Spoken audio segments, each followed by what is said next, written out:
नमस्कार, आप देख रहे हैं आज तक। आपके साथ मैं हूं अंजना ओम कश्यप। सबसे पहले भोपाल में तालियों के साथ यहाँ की जनता का बहुत बहुत स्वागत।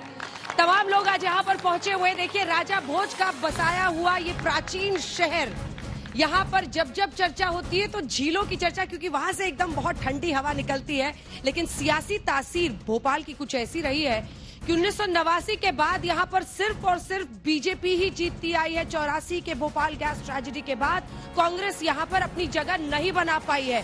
क्या इस बार मामला पलटेगा, नहीं पलटेगा, इन सब पर चर्चा करेंगे। इसी के साथ साथ आपको बता दें, पूर्व राष्ट्रपति शंकर दयाल शर्मा भी भोपाल के प्रतिनिधित्व कर चुके हैं। इसी के साथ दो फॉर्मर सीएम्स उमा भारती, कैलाश जोशी भोपाल से सीट जीतकर फिर बन चुके हैं मुख्यमंत्री यहाँ पर मध्य प्रदेश के। चर्चा की शुरुआत करें उससे पहले सबसे पहले तालियों के साथ स्वागत कीजिए मंत्री विश्वास कैलाश सारंग जी, सहकारिता, खेल एवं युवा कल्याण मंत्री हैं मध्य प्रदेश सरकार में।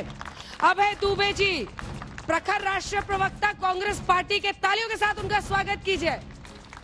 चलिए चर्चा की शुरुआत करेंगे, लेकिन उससे पहले आइए आपको दिखाते हैं अपनी ये रिपोर्ट, क्योंकि आज हम मध्य प्रदेश में ही अलग अलग जगहों पर पहुंचे। सबसे पहले हम पहुंचे राजगढ़ हम गए, जहां पर दिग्विजय सिंह कोशिश कर रहे हैं कि 33 साल बाद चुनावी मैदान में उतरकर वो अपने गढ़ को बचा सके। तो उससे पहले हम लोग पहुंचे उज्जैन, महाकाल की नगरी में। क्या कह रही है वहां पर जनता, देखिए ये ग्राउंड रिपोर्ट।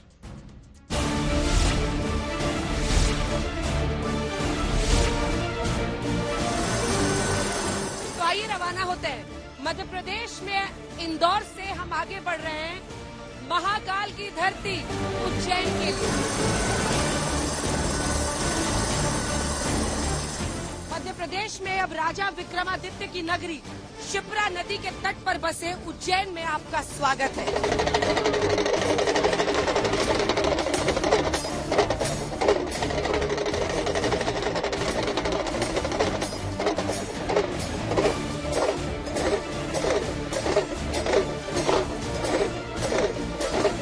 उज्जैन में हम महाकाल की नगरी में हैं और आप लोग घूम के आए। कैसा आपको यहाँ पर व्यवस्था लगी? में बहुत सारे चेंजेस लगे पहले से। बहुत अच्छा लगा, कार जो कर रही है अच्छा ही कर रही है। बहुत अच्छा बनाया है और वोट तो मोदी जी को जाएगा ही। सभी जगह उन्होंने बहुत अच्छा काम किया।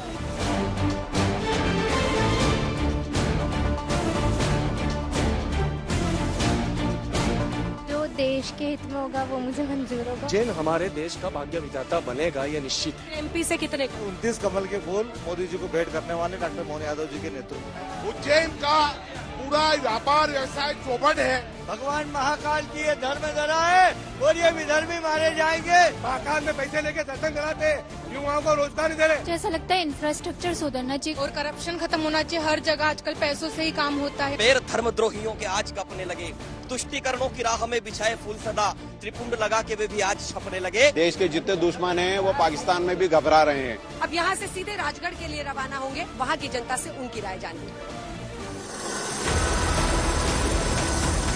तो अब हम पहुँच गए सीधा उज्जैन से राजगढ़। राजगढ़ लोकसभा में अंजना जी का स्वागत है, स्वागत है, स्वागत है। आए डॉक्टर तो हनुमान जयंती पर हम लोग यहाँ पहुँचे आज राजगढ़, जिसे दिग्विजय सिंह का गढ़ कहा जाता है। पहले तो सबको जय सिया राम। कश्मीर से कन्याकुमारी सिंगल लेग पे साइकिलिंग किया था। हमारे क्षेत्र को एक्चुअली विकास की जरूरत है। मोदी नाम बहुत ज्यादा इम्पैक्टफुल यहाँ होगा नहीं। बीजेपी अपना प्रदर्शन दोहरा पाएगी, ये संभावना थोड़ा कम है। इस बार चुनाव मोदी लहर और कांग्रेसियों के भगवान दिग्विजय सिंह के बीच है। दिन से कहाँ से आया इनके पास पैसा? सब व्यापन घोटाला है। दिग्विजय सिंह ने करा क्या है यहाँ पर? हम राम के भक्त हैं। मेरा ही कहना है दिग्गी राजा से है, वोट यहाँ से लेते हैं राजगढ़ से और रावगढ़ में पूरा माहौल जमाते हैं। जी राम भक्त सबक सिखाएंगे दिग्विजय सिंह को। जो है वो भूत है और भाजपा का गमछा ताबीज है। और ये गेहूं चोर है, आज इनसे हिसाब लिया जाए। यहाँ का सांसद रोमन लागर है जो 10 साल से गायब है, जनता के बीच में नहीं आया। राम मंदिर के निमंत्रण में क्यों नहीं गए? वो ये सनातन धर्म का क्यों विरोध करते हैं? आइए अब यहाँ से निकलते हैं भोपाल के लिए।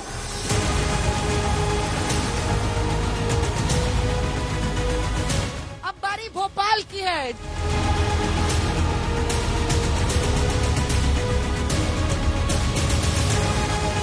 कुछ भी देखने को नहीं मिल रहा है। मतलब उम्मीद है कि नई सरकार अगर चेंज हो गया, बच्चों के लिए भी सोच रही है और स्कूल के लिए भी सोच रही है, जो ज्यादा महंगी किताबें और ये सब वो कर रहे हैं तो उनके लिए भी एक्शन ले रही है।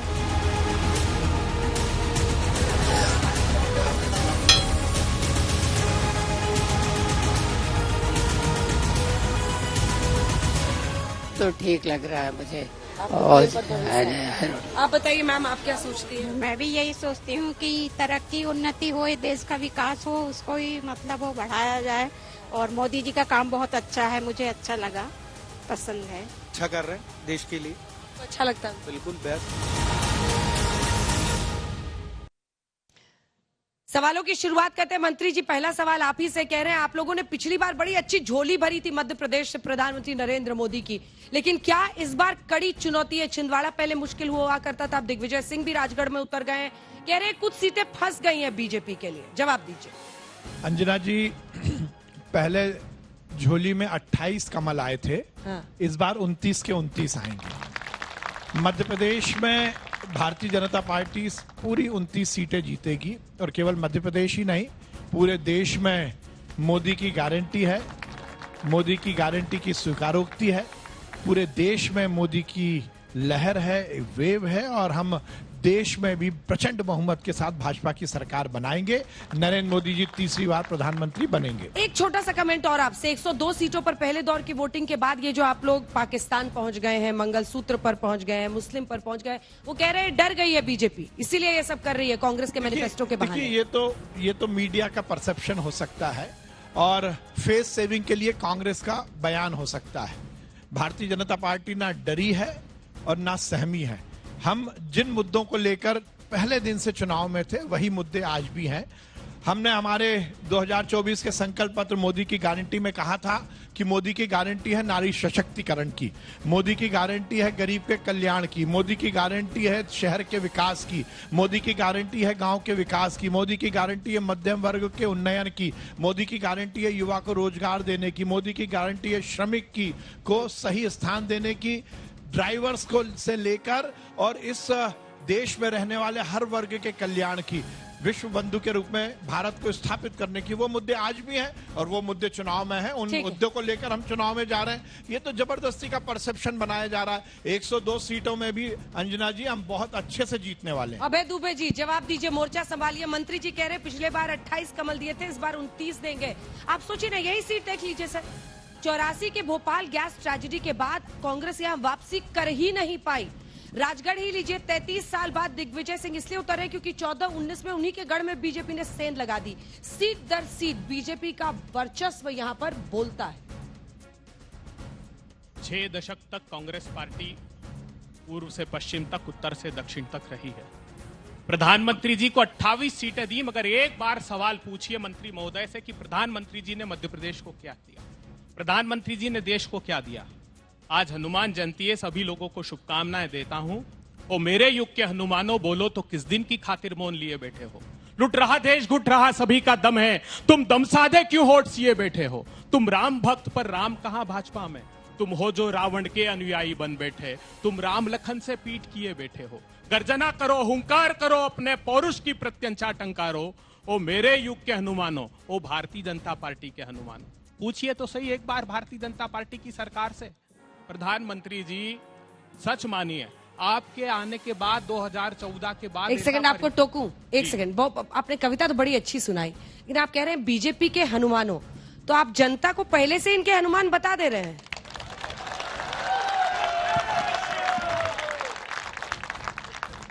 ये सारी जनता देश भर के हनुमान है। अभी कर्नाटका में दिखाए ना हनुमान जी ने, एक गदा घुमा कर दिया, बहुत हनुमान जी का राग अलाप रहे थे। कर्नाटका में क्या हुआ, तो हनुमान जी से पूछा जब कर्नाटक की लंका जलाई कि लंका जला के जली भी नहीं, हनुमंत विचित्र है पूछ तुम्हारी।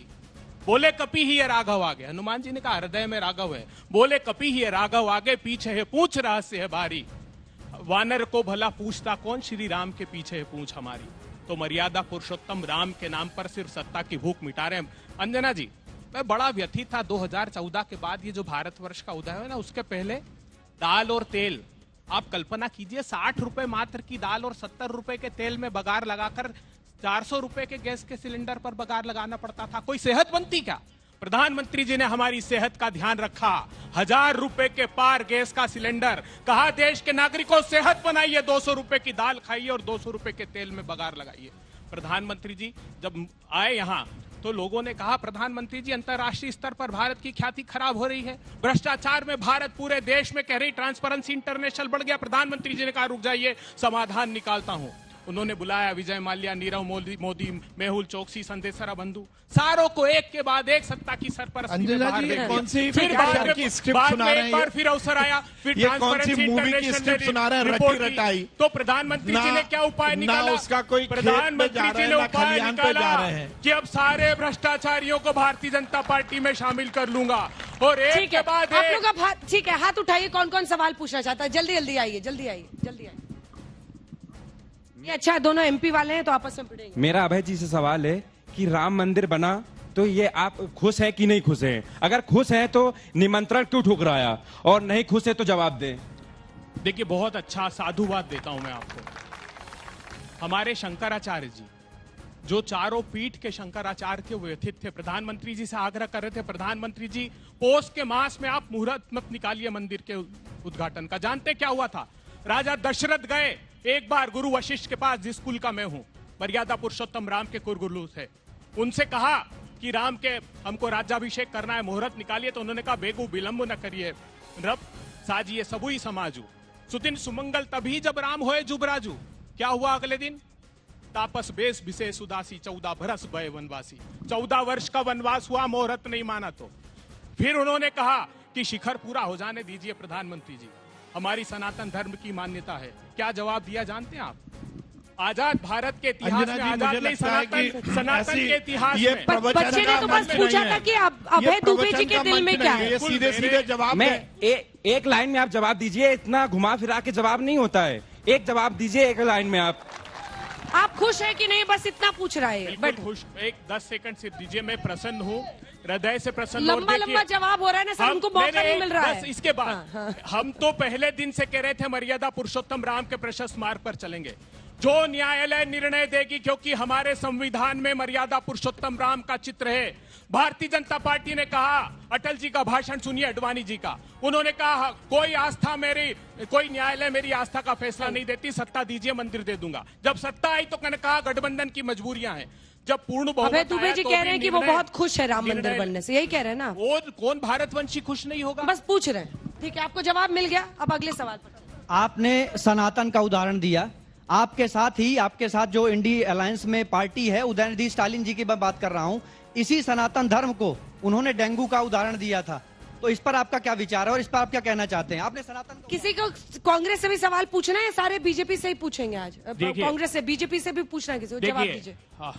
हमारे सनातन धर्म में परिभाषा दी है उसकी, आचारहीनम न पुनंति वेद। जो आचरणहीन लोग हैं, सनातन की बुराई कर रहे हैं, वेद भी पुनित नहीं कर सकते। लेकिन एक बार साहस जुटाइए संजय निषाद के खिलाफ आवाज उठाने की, जिसने मर्यादा पुरुषोत्तम राम और उनकी पिता और माता के संबंधों में इतना घृणित बयान दिया, और उस बयान देने के बाद प्रधानमंत्री जी ने गले लगा लिया। जितन राम मांझी, जिसने कहा कि राम के अस्तित्व को नहीं मानता और आज भी अपने बयान पर कायम है, उसके बाद प्रधानमंत्री जी ने गले लगा लिया। एक बार सवाल उनसे भी पूछिए। ठीक, आदरणीय विश्वास जी बीजेपी से सवाल आया। मेरा निवेदन यह है, एक साथ जवाब दीजिए। मेरा ये निवेदन है कि बहुत समय अभय जी को मिला है और अभय जी ने बहुत सारी बातें की हैं। मुझे लगता है कि उनका जवाब देने का मेरा भी अधिकार है। बहुत अच्छी बात बोली और बड़ा अभय जी बड़ा विद्वान है, कविता भी याद करके आते हैं। कौन लिखता है मुझे नहीं मालूम, पर याद तो करके आते ही हैं। बड़ी चौपाइयों की भी बात कर रहे हैं। बड़ाई कर रहे हैं कि खिंचाई कर रहे हैं? नहीं, मैं तो इनकी बड़ाई कर रहा हूं, इतने विद्वान है, कोई बात ही नहीं है। मैं अंजना जी आपके माध्यम से अभय जी से पूछना चाहता हूं, आपने बहुत बात की राम की भक्ति की, आपने कहा खुश हैं। आप ये बताइए ना, आप बड़ी तथ्यात्मक बात करते हैं, कांग्रेस ने सुप्रीम कोर्ट में राम के अस्तित्व को लेकर प्रश्न चिन्ह लगाने का हलफनामा क्यों दिया? इसका आप जवाब देंगे? आप इस बात का जवाब देंगे? आपने बहुत बातें की कर्नाटक की, पर आप भूल गए कर्नाटक के बाद मध्य प्रदेश हमने जीता, राजस्थान भी हमने जीता, आप भूल रहे हो। अभय जी, बात निकलेगी तो दूर तलक जाएगी। आप कितनी भी चौपाइयां पढ़ लो, आप कितनी भी राम मंदिर बनने के बाद कहो मैं बहुत खुश हूं, पर इस देश की जनता जानती है कि जवाहरलाल नेहरू राम मंदिर बनाने के विरोधी थे, वो बाबर की कब्र पर जाते थे। गलत बात, बिल्कुल गलत। इंदिरा गांधी बाबर की कब्र पर गई, राजीव गांधी बाबर की कब्र पर गए, और हमारे युवा ने बोला ना कांग्रेस को निमंत्रण मिला राम मंदिर में जाने का, तो उसको उन्होंने ठुकरा दिया। बाबर की कब्र पर जाने का समय है, पर राम के मंदिर में जाने का इन कांग्रेसियों का समय नहीं है। देखिए आप लोगों ने चुनावी पारा इतना बढ़ा दिया कि ये बच्चे आइसक्रीम लेकर आ गए। चलिए बात अंजना पूरी जी कीजिए। देखिए, विश्वास जी जिस पारिवारिक पृष्ठभूमि से आते हैं, कैलाश सारंग जी जिस राजनीतिक शुचिता के लिए वो परिवार जाना चाहता है, मैं बड़ा आदर करता हूं उनका। विनम्रता पूर्वक कहना चाहता हूं कि अपने दामन की सियाही तो मिटा लो पहले हम पे इल्जाम लगाने वालों। ये मुकदमा किसने लगाया था और कब का था? 1998 में अटल बिहारी वाजपेयी गए तमिलनाडु, जॉर्ज फर्नांडिस उनके साथ थे, अकाली दल के नेता बादल साहब उनके साथ थे।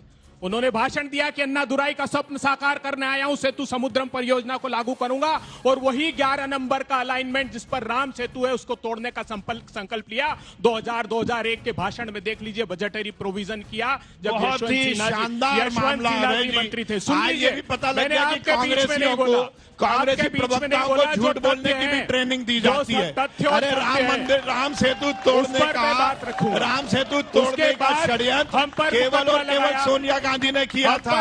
राम सेतु को तोड़ने का षड्यंत्र सोनिया गांधी जी ने किया था। कार्रवाई की। अब सवाल ले ले, एक दो सवाल ले ले, और थोड़ा विषय पर आज पर अटकते, 24 पर अटकिए। आप लोग बहुत पीछे जा रहे हैं। विश्वास जी मेरा आपसे सवाल है। मैं नहीं जा रहा, ये विश्वास जी मेरा देखो अभय जी के साथ प्रॉब्लम। मंत्री जी सवाल है आपसे। अंजना जी, अभय जी क्या होता है कि जब आते हैं ना किसी डिस्कशन में, तो वो अपने टेबल पर जो पेपर रहता है वो लेके आ जाते हैं, इनको याद नहीं रहता कि कौन सा है, इसलिए ये खेत की बात पर खलिहान पर पहुंच जाते हैं। और कुछ नहीं है, वो भी ये लीजिए। विश्वास जी आप बहुत विश्वास से कह रहे हैं कि हम 29 में से 29 सीटें जीतेंगे। आप मुझे ये बताएं कि आपका पूरा धरती क्यों डोल रही है? वो भोपाल जहां हम खड़े हैं, मोदी जी को गली गली जो है वोट की भीख क्यों मांगनी पड़ रही है? यहां तो आपका दावा रहता है कि 35 साल से हमने जिसकी दुम पे बांधा वो कमल से जीत गया, तो आज क्यों मोदी जी को यहां आना पड़ रहा है? क्यों दर दर भटकना पड़ रहा है? भोपाल में रोड शो कल प्रधानमंत्री करने वाले हैं, इस पर उनका सवाल है। चलिए वैसे, हालांकि मैं मानती हूं कि आपने जो भाषा इस्तेमाल की वो सही नहीं है। किसी के दुम पर टिकट बांध देना, थोड़ा बचना चाहिए इस तरह की भाषा से। हम सबको मर्यादित भाषा बोलें। अंजना जी, ठीक है, नहीं किसकी? ठीक है, प्रधानमंत्री भोपाल में रोड शो कर रहे हैं, अंजना जी, उस पर आपका जवाब। अंजना जी, मैं एक बात को लेकर आज तक को बहुत धन्यवाद दूंगा कि मैं अकेला भाजपा से, ये जिनने क्वेश्चन पूछा ये भी ये कांग्रेस के प्रवक्ता हैं, आप शायद जानती नहीं है उनको। मैं वाकई नहीं जानती। ये भी प्रवक्ता है। अच्छा, आप दूर से हंस रहे हैं। अब बहुत अच्छी बात है। अरे इनके दिल में जो मलाल रह गई कि अभय दुबे जी टीवी पर भी रहते हैं, मंच पर भी रहते हैं, तो अपने मलाल निकालने आ गए थे। चलिए जवाब दीजिए। ये बहुत अच्छी बात है। कार्यकर्ता भी ये बहुत अच्छी बात है जवाब दीजिए कि कांग्रेस मेरे से डबल्स में खेल रही है, चलेगा, कोई दिक्कत नहीं है। अब मुझे आश्चर्य है, रवि सक्सेना जी कांग्रेस के हमारे प्रवक्ता हैं मध्य प्रदेश कांग्रेस के, अभय जी पूरी तरह से लोहा नहीं ले पा रहे थे तो वो साथ में आ गए, पर कोई दिक्कत नहीं है। पर मुझे बड़ा आश्चर्य है अंजना जी, यही तो भारतीय जनता पार्टी की खूबी है, यही तो भारतीय जनता पार्टी की, हमारी जो कार्डर बेस्ड पार्टी है उसकी सबसे बड़ी खूबी है कि हमारा शीर्ष नेतृत्व, दुनिया का सबसे बड़ा नेता भी यदि चुनाव होते हैं तो वो आता है, जनता के बीच जाता है। आप जनता के वोट मांगने को भीख कह रहे, शर्म आनी चाहिए कांग्रेस को। ये कांग्रेस की मानसिकता को बताता है। हम यदि जनता के बीच जा रहे हैं, वोट मांगना रहे, ये लोकतंत्र है भाई। जनता का, जनता के लिए, जनता द्वारा किया हुआ शासन प्रशासन, जनता के बीच जाकर वोट मांगना भीख मांगना नहीं है रवि सक्सेना जी, ये जनता का आदर करना। आप क्या जानो, आपके नेता तो अमेठी से भगकर वायनाड पहुंच गए, और अब मैं देख रहा हूं, अभी आजकल हम देख रहे हैं कि बने बनाए दौरे में राहुल गांधी नहीं आते, कहते तबीयत खराब हो गई। तो हमारे नेता की तबीयत तो खराब नहीं हो रही भाई। चलिए ठीक है, चूंकि आपने वोटिंग की बात की तो यहाँ पर ये लोग वोटिंग, मतदान जागरूकता के लिए कुछ सुनाना चाहते हैं, सुनाइए। हम लोग 4 बाइट कलाकार है, तो आपके लिए एक 4 बाइट पेश है, क्योंकि चुनाव का माहौल है। लीजिए पेश है।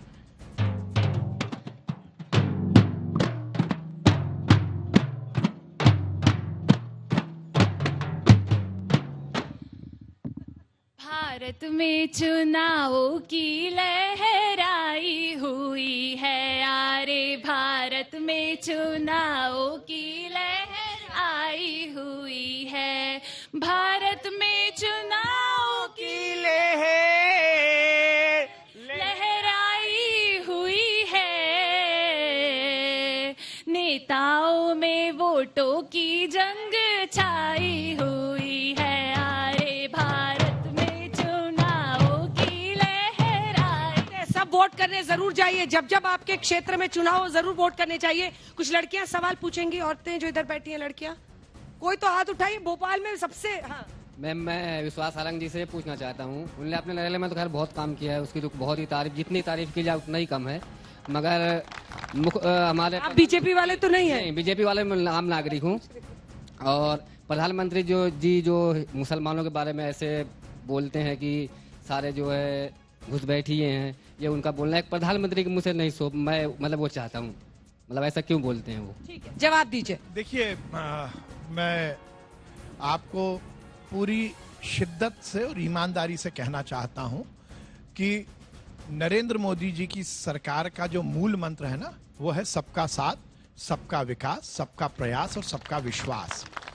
इस देश में रहने वाला हर एक नागरिक, वो किसी भी जाति का हो, किसी भी धर्म का हो, वो यदि देश से प्यार करता है तो वो घुसपैठिया नहीं है। आप गलत बोल रहे हैं, ये मुसलमानों को घुसपैठिया बोला ऐसा नहीं है, जो घुसपैठी है उनको घुसपैठिया बोला। उनको बोलना चाहिए, नहीं बोलना चाहिए, वो किसी भी जाति का, किसी भी धर्म का। कांग्रेस के आवेद ओवैसी से है, मैं पूछना चाहता हूं उनसे कि कांग्रेस जो है दावा करती आ जाती है ये बात से कि हम पंथ निरपेक्ष और धर्मनिरपेक्ष हैं, लेकिन राहुल गांधी जी खुले मन से कई बार बोलते हैं देश में 50% ओबीसी है, 8% आदिवासी है, 15% एससी है। वो क्यों ये सब बताते हैं बार बार? देश को क्यों तोड़ने की कोशिश की जा रही है बार बार?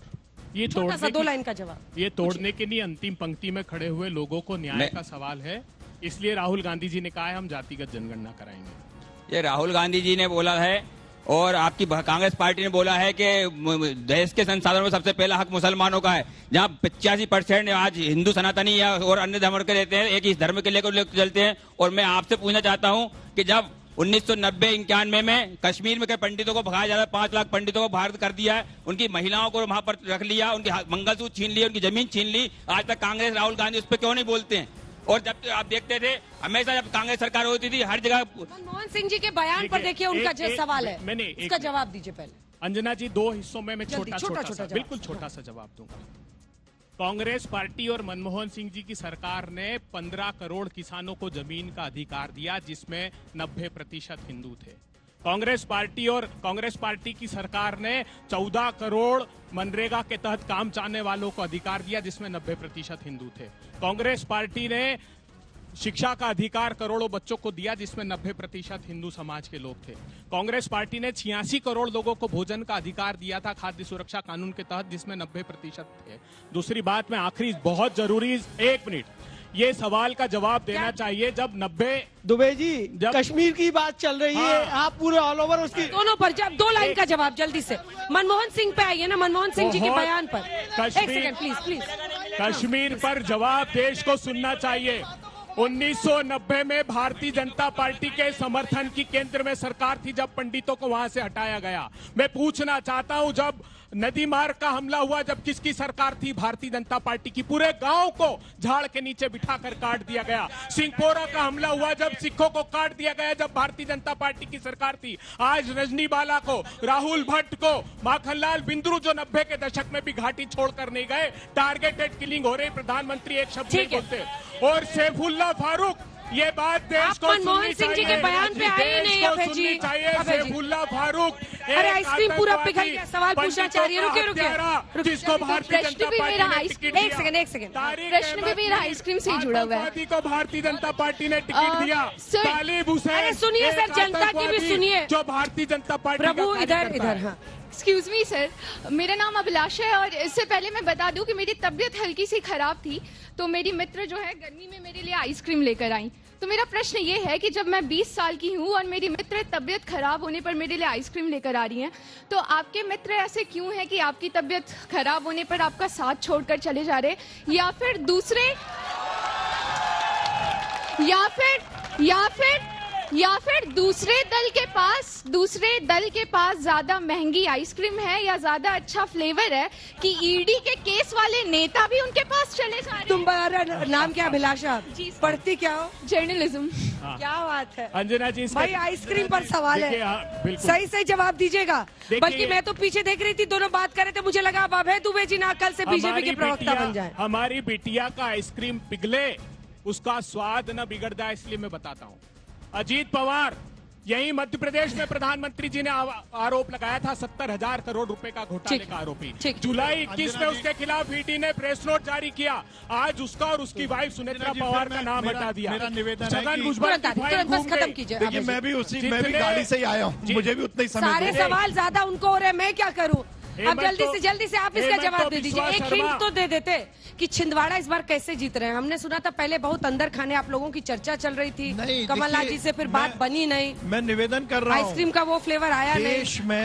देश में मोदी की गारंटी है और मोदी की गारंटी है कि गारंटी पूरी होगी, इसलिए सरकार बन रही है। 29 की 29 जीत रहे हैं, छिंदवाड़ा भी जीत रहे हैं। और मैं फिर निवेदन करना चाहता हूँ अंजना जी, मुख्य मुद्दा यही है। अभी बहुत बातें हुई, मनमोहन सिंह की बात हुई जिस पर उन्होंने जवाब नहीं दिया। मनमोहन सिंह जी ने निश्चित रूप से समाज को, देश को तोड़ने का बयान दिया, उस पर जवाब नहीं दे रहे। और कांग्रेस के नेताओं के बारे में अब ये बहुत शायराना बात कर रहे हैं, तो थोड़ा बहुत तो मैं भी बोल लूंगा।